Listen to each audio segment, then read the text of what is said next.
Welcome back to Parsha and Pairing at Kosherwine.com. We're here, David and Isaac. We already have a chazaka. Chazaka, that's right. This was our fourth week.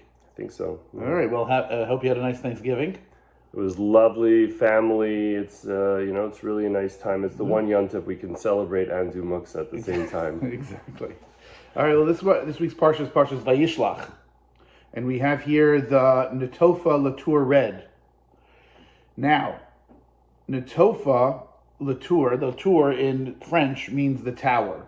And I thought that it dovetails nicely into this week's Parsha, where we have the story of Dina. So Dina was Yaakov and Leah's daughter, and unfortunately she gets kidnapped by Shechem. Shechem was a local prince, and he locked her away. And obviously he kidnapped her and locked her away, hence the tower concept. Tower of London is the jail. So he locked her away. Rapunzel in her tower. It's sort of like it's inverse Rapunzel, because here the prince did the kidnapping. Instead, in Rapunzel, the prince does the saving. Not only do you know the Torah, you also know the fairy tales. Yeah, exactly. I don't know the details. I looked it up. I had to look it up. I wanted to make sure.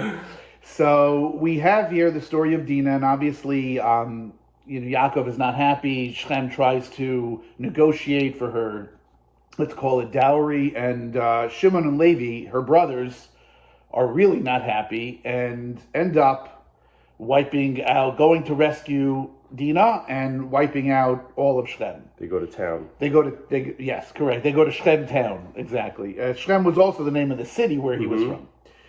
And obviously this, this kind of, I think, from an understanding, we just had, obviously, what lengths you go to get hostages released. And obviously, we know that over the last few months, we've had, in fact, including just, we having, hopefully getting all the Mason back from Eretz Yisrael. And, I thought this was a nice little, way to understand something that now we can finally, I think, really get a good glimpse onto the mindset of what Shimon and Levi were thinking when they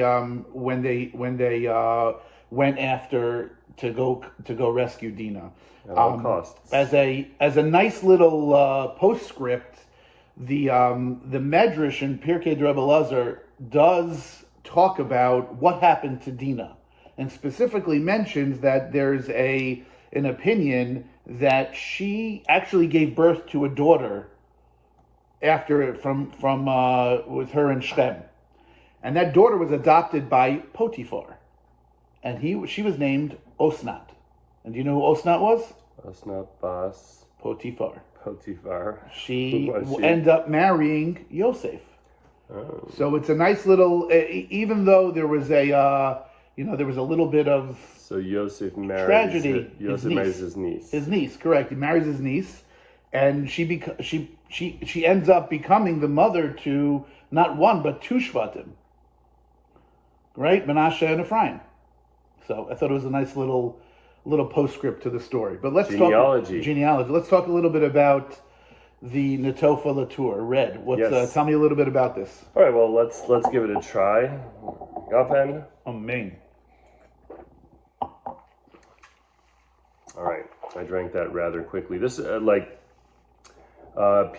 who's the winemaker, Pierre Miodovnik, he was instrumental in probably the beginning of all the good quality French wines that we now have in kosher.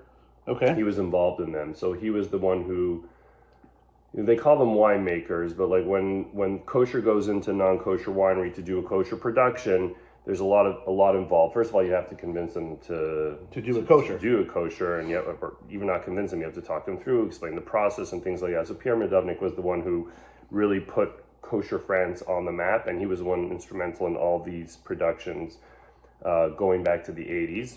And then he did what? And then at some point he moves to Israel, and this is the winery. So he makes fantastic wines, and he was involved in producing fantastic wines.